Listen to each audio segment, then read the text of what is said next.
Le président de la République assiste à un dîner offert en son honneur par le président français à l'Élysée à Paris.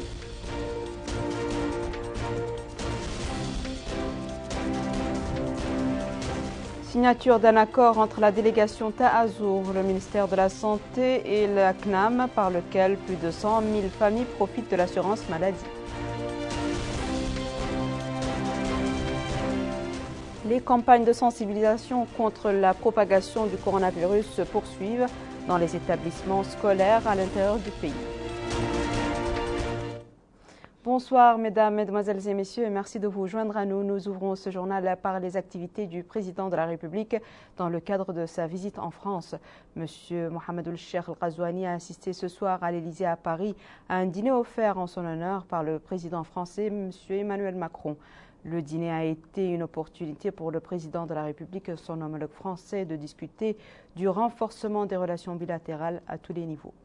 En outre, diverses questions d'intérêt commun ont été abordées, notamment les questions liées à la situation sécuritaire dans la région du Sahel et les résultats obtenus par notre pays lors de sa présidence du G5 Sahel, malgré la complexité de la situation et les répercussions négatives de la pandémie Covid-19 au niveau mondial et régional.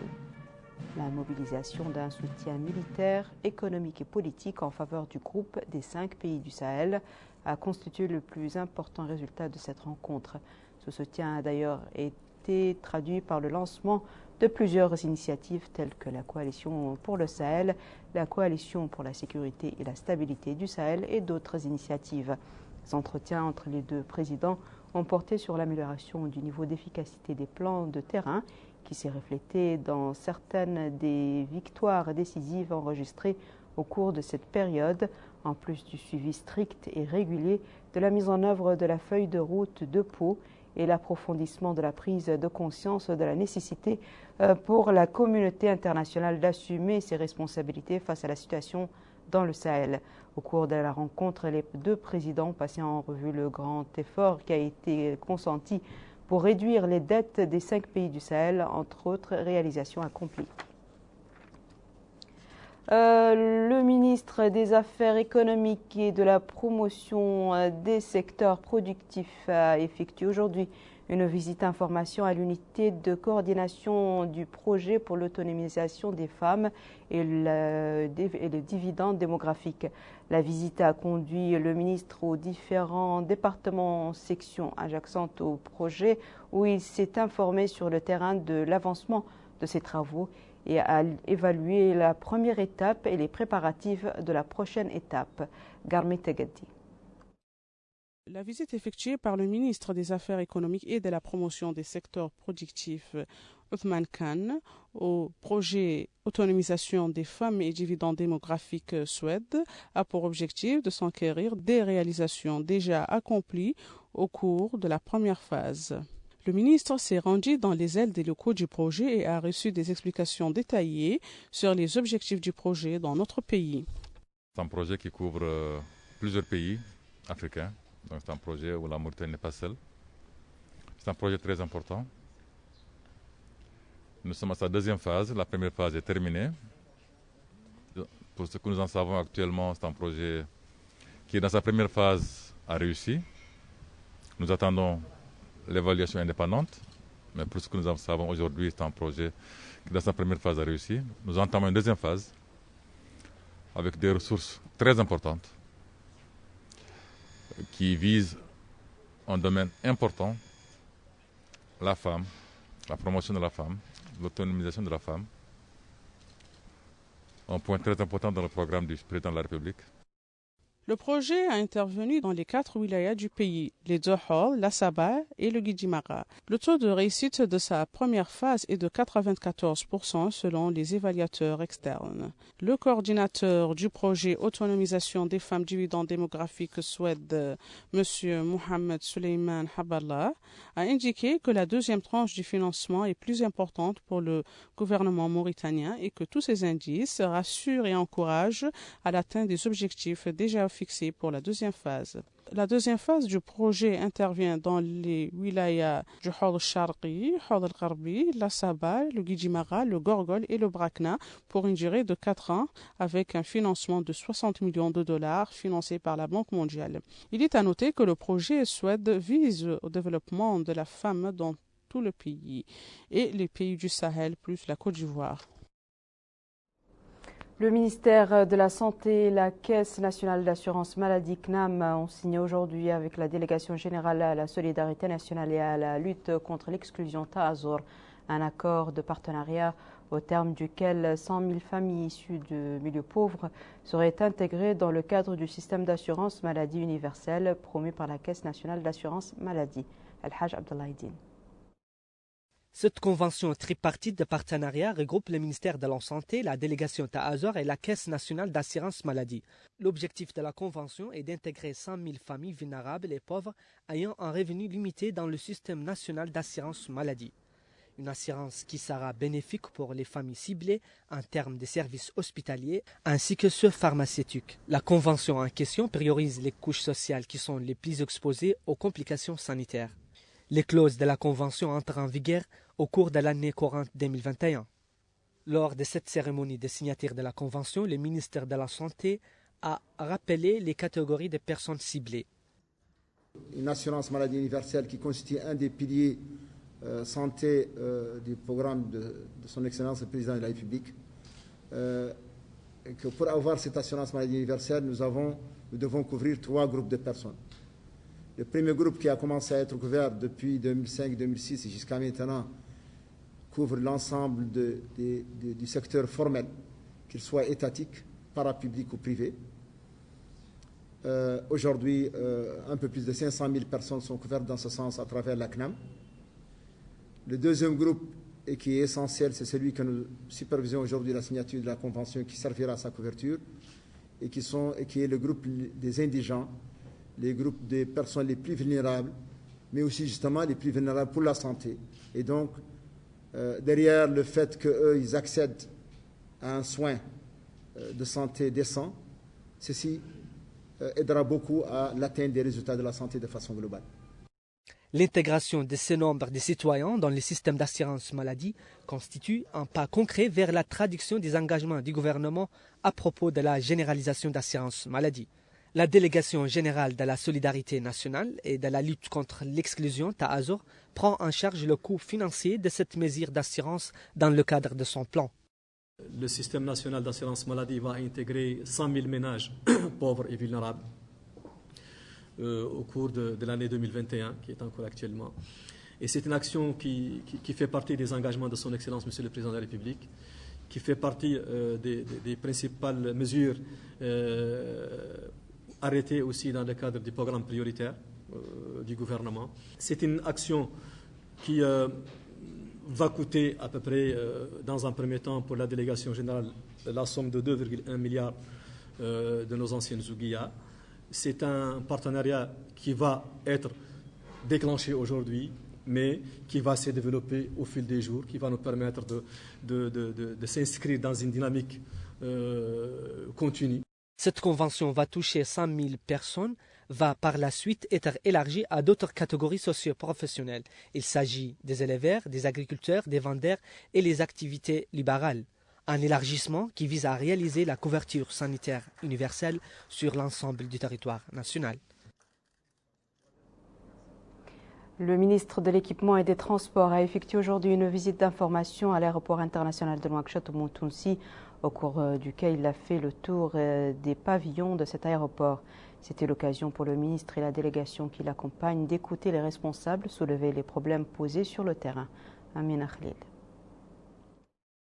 L'aéroport international de Nouakchott au Mont-Tounsi, porte d'entrée et vitrine du pays, doit, à l'instar d'autres aéroports internationaux, se conformer toujours aux règles et normes internationales pour continuer d'assurer la mission qui lui est assignée.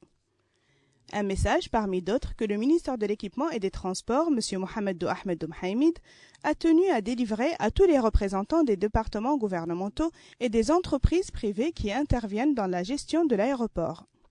Du grand portail d'entrée aux salles de formalité et d'embarquement, en passant par les pavillons d'inspection, de sécurité et de révision des documents et passeports, le ministre de l'Équipement et des Transports écoutait les experts dans leurs explications techniques concernant la nature du travail et les mécanismes mis en œuvre dans le cadre de la coordination escomptée entre les différents services permettant de simplifier et d'accélérer les procédures et formalités des passagers au départ et à l'arrivée à l'aéroport international de Nouakchott au Moutonsi. Cette institution est gérée par une société qui a été assignée par le gouvernement à travers un contrat de gestion de l'aéroport international de Nouakchott au Moutonsi, dont l'objectif principal est la promotion de cet aéroport. Nous sommes ici aujourd'hui pour voir les étapes déjà réalisées jusque-là, pour mener à bien cet objectif d'un côté, et de l'autre, pour nous enquérir des problématiques et difficultés que rencontrent les gestionnaires dans l'exercice de leurs tâches. Ces détails sont toujours importants, et donc, nous avons pris connaissance de la situation actuelle et donné des instructions pour que ces problèmes soient résolus par le biais d'un travail de groupe incluant tous les acteurs dans la gestion de cet aéroport, que ce soit les services de sécurité, que je félicite d'ailleurs à cette occasion pour le grand rôle qu'ils jouent dans la préservation de sécurité dans notre pays, ainsi que les autorités de l'aviation civile, qui assurent une mission de supervision et de régularisation de ce service, ainsi que la société chargée par l'État de gérer cet aéroport. Tous doivent œuvrer avec un esprit d'équipe et savoir qu'ils sont complémentaires dans le rôle qu'ils jouent. Cette visite de terrain a été marquée dans toutes ses étapes par une écoute attentive aux employés. Cet aéroport remplit les critères internationaux car la vérification de ces critères se fait sur deux niveaux, un niveau local à travers l'Agence nationale de l'aviation civile et un autre international à travers l'Organisation internationale de l'aviation civile ICAO qui est responsable de l'application des normes internationales dans les différents aéroports à travers le monde. Tous les intervenants dans la gestion de l'aéroport doivent assurer, chacun de son côté, le traitement immédiat des problèmes et lacunes que leur domaine d'intervention respectif puisse rencontrer, puisque la régularité et la constance dans les prestations est ce qui est de plus important dans le domaine de l'aviation civile. Sur instruction du ministère de l'Équipement et du Transport, un rapport inclusif et détaillé sera établi à l'attention du ministère de tutelle qui sera un noyau permettant la mise en œuvre d'un nouveau plan qui amènera l'aéroport international au Moutonsi à atteindre tous ses objectifs. Place maintenant au point de presse quotidien du ministère de la Santé relatif à la dernière situation de la pandémie du Covid-19. Mesdames et messieurs, bienvenue dans le point de presse quotidien du ministère de la Santé relatif à la pandémie Covid-19 pour vous présenter la situation épidémiologique durant les dernières 24 heures. 87 nouveaux cas ont été enregistrés, dont 6 parmi les contacts et 81 cas communautaires. 173 nouvelles guérisons ont été enregistrées durant les dernières 24 heures et malheureusement 3 nouveaux décès. Les cumul de cas positifs enregistrés depuis le début de la pandémie est de 15 794, dont 8 949 cas contacts et 6 660 cas communautaires et 185 cas importés. Le cumul de guérison est de 14 008 cas et le cumul de décès est malheureusement de 395. Nous avons aujourd'hui 1391 cas actifs, dont 1259 cas asymptomatiques, 74 avec des symptômes simples et 58 avec une situation clinique critique. La répartition des nouveaux cas par Muqata'a, 2 nouveaux cas ont été enregistrés à Amurj durant les dernières 24 heures, 1 à Dhar, 1 à L'Ayoun, 1 nouveau cas à Koubani, 1 à Tintan, 2 à Gerou, 1 nouveau cas à Kankossa, 3 à Kifa, 3 à Boutilimit, 1 nouveau cas à Kermessin, 1 à Ouadnaga, 1 nouveau cas à Rosso, 3 à Oujeft, 1 à Nouadhibou, 6 à Oksar, 33 nouveaux cas ont été enregistrés à Tefraq Zeyna, 6 à Dar Naïm, 4 à Tayart, 6 à Toujounine, 6 à Ravat, 2 nouveaux cas à Almina et 2 à Riyad. Les tests réalisés durant les dernières 24 heures sont au nombre de 1446, dont 177 tests de suivi et 1269 tests de diagnostic, répartis en 951 TDR et 318 PCR. La répartition des nouveaux tests par région, 143 ont été réalisés à Houd Sharqi, 33 à Houd al-Gharbi, 100 à Nasaba, 28 au Gorgol, 86 au Brakna, 70 au Trarza, 36 à Nadrar, 49 à Dakhlet Nouadhibou, 16 au Taga, 71 au Gudimaqa, 6 au Tir Zamour, 82 nouveaux tests ont été réalisés à Lichiri, 529 à Nouakchott-Ouest, 116 à Nouakchott-Nord et 81 à Nouakchott-Sud. Le cumul de tests réalisés depuis le début de la pandémie est de 168 847, dont 24 952 tests de suivi et 143 895 tests de diagnostic, répartis en 112 651 TDR et 31 244 PCR. Les travaux d'un webinaire entre l'Union pour la République UPR et le Parti communiste chinois ont démarré aujourd'hui. Cette rencontre de 2 jours s'inscrit dans le cadre du renforcement des relations de coopération entre les deux partis. Mohamed Khattab. Cette session qui se tient par visioconférence a été l'occasion pour Mohamed Yahya Ould Horma, vice-président de l'Union pour la République, de souligner le raffermissement des relations de coopération et de concertation entre les deux partis, l'Union pour la République UPR et le Parti communiste chinois PCC, qui s'inscrit dans l'esprit des excellents rapports et l'histoire des deux pays et des deux peuples. Une histoire, dit-il, marquée par la confiance et la coopération fructueuse dans divers domaines depuis l'établissement des relations diplomatiques entre la Mauritanie et la Chine le 19 juillet 1956. Le vice-président de l'Union pour la République a également insisté sur la vigueur et la vitalité des relations existantes entre les deux partis, ainsi que le niveau d'entente parfaite entre les deux dirigeants de nos deux pays, Mohamed Ould Cheikh Al-Qazouani et Xi Jinping.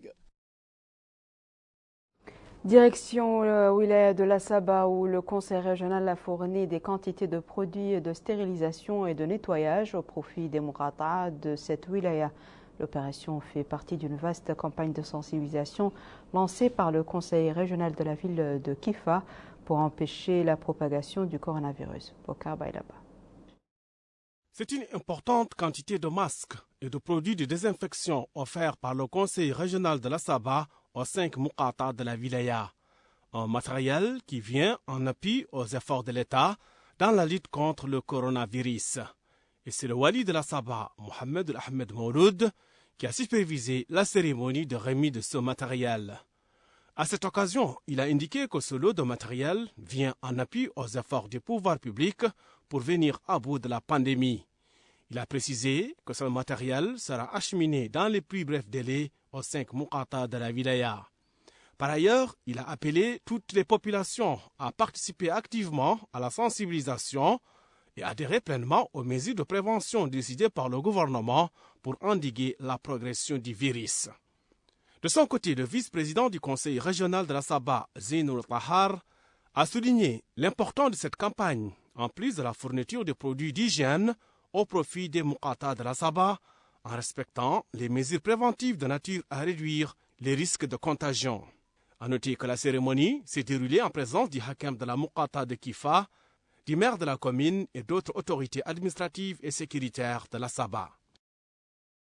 Restons dans le volet de l'intérieur où des efforts de sensibilisation sur les mesures préventives restent orientés en faveur des établissements scolaires après la reprise des cours.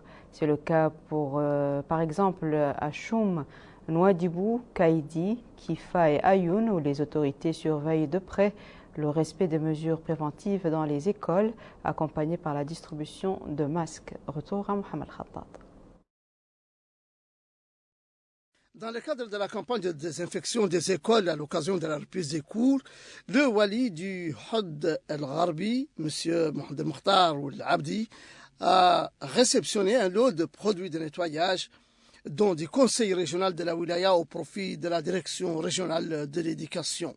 Selon Mohamed Ould Mohamed Demine, premier vice-président du conseil régional du Hod al-Gharbi, cette campagne de désinfection a touché tous les services et les bâtiments administratifs, les places publiques, et le conseil régional offre aujourd'hui du matériel de nettoyage et de désinfection que, dit-il, nous remettrons au directeur régional de l'éducation au niveau de la wilaya en présence du wali et des autorités sécuritaires. De même, ajoute le vice-président du conseil régional du Hod el-Gharbi, nous superviserons la désinfection de l'ensemble des classes au sein des établissements scolaires du cycle secondaire.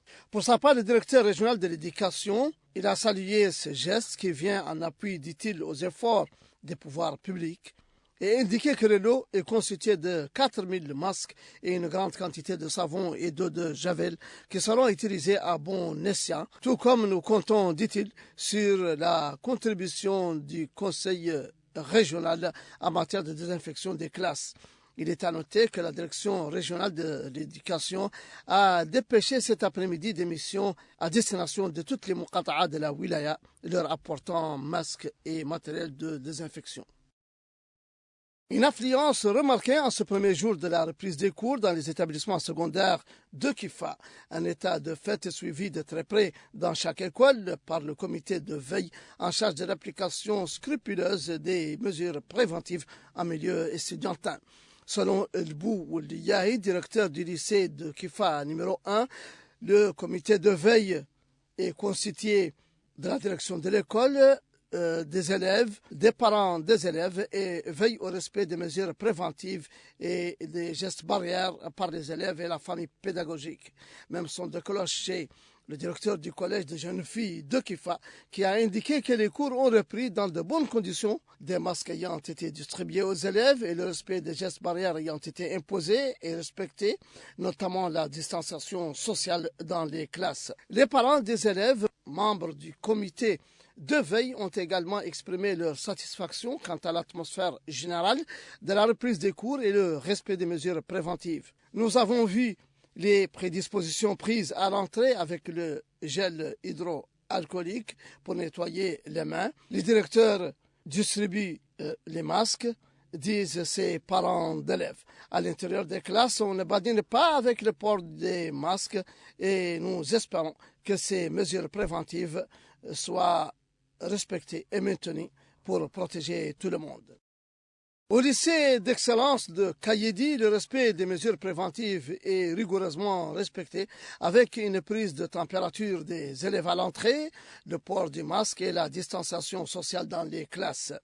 Selon le directeur du lycée Excellence, toutes les mesures ont été prises pour une reprise des cours dans les meilleures conditions. Le comité de veille est à pied d'œuvre dans les classes, à l'entrée et dans la cour pour préserver la santé des élèves et s'assurer du respect strict des mesures préventives. La famille pédagogique veille au bon déroulement des cours, affirme ce professeur. Les classes sont propres, le port du masque est obligatoire et les élèves sont installés à 2 par table. En ce deuxième jour de la rentrée scolaire, les élèves semblent adhérer aux nouvelles mesures prises pour combattre la propagation du coronavirus, avouant avoir apprécié le protocole sanitaire appliqué dans leur établissement pour préserver leur santé. À Nouadhibou, 83 établissements scolaires privés du primaire et du secondaire imposent à leurs 15 000 élèves environ le respect strict des mesures préventives décidées par les pouvoirs publics pour combattre la seconde vague de la Covid-19. Ici et là, le port du masque est obligatoire à l'entrée des cours et des classes. L'école nous oblige à porter un masque, à s'asseoir à 2 par table, disent ses élèves. Un constat confirmé par les responsables des écoles qui déclarent avoir appliqué les mesures préventives à la lettre. Un aveu confirmé par la direction régionale de l'éducation nationale qui a fait parvenir aux établissements scolaires privés la circulaire relative au protocole sanitaire dans les écoles pour être appliquée à la lettre. L'arrondissement administratif de Choum connaît un dynamisme et une activité économique florissante, malgré un contexte sanitaire de la COVID-19 omniprésent dans les esprits des populations qui s'efforcent de respecter les mesures préventives, notamment en portant le masque ou un équivalent, en respectant les gestes barrières comme la distanciation sociale dans les marchés et dans bien d'autres endroits des quartiers. Cette zone est un carrefour reliant Nouadhibou, Zouarat et Attar et les gens sont très conscients du danger que représente le coronavirus. Même ceux qui en doutaient au départ sont aujourd'hui convaincus que la pandémie est bien réelle et n'en finit pas de finir, déclarent ces citoyens. Il est vrai que les associations des jeunes n'ont de cesse de mener des campagnes de sensibilisation dans la ville de Choum. Nous avons dédié un pavillon pour les malades, dit ce docteur,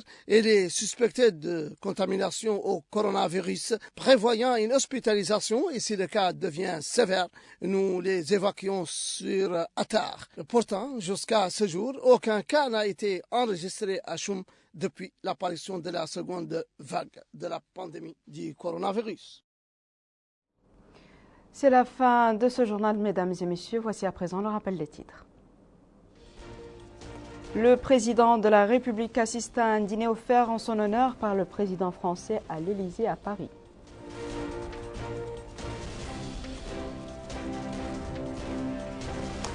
Signature d'un accord entre la délégation Taazour, le ministère de la Santé et la CNAM, par lequel plus de 100 000 familles profitent de l'assurance maladie.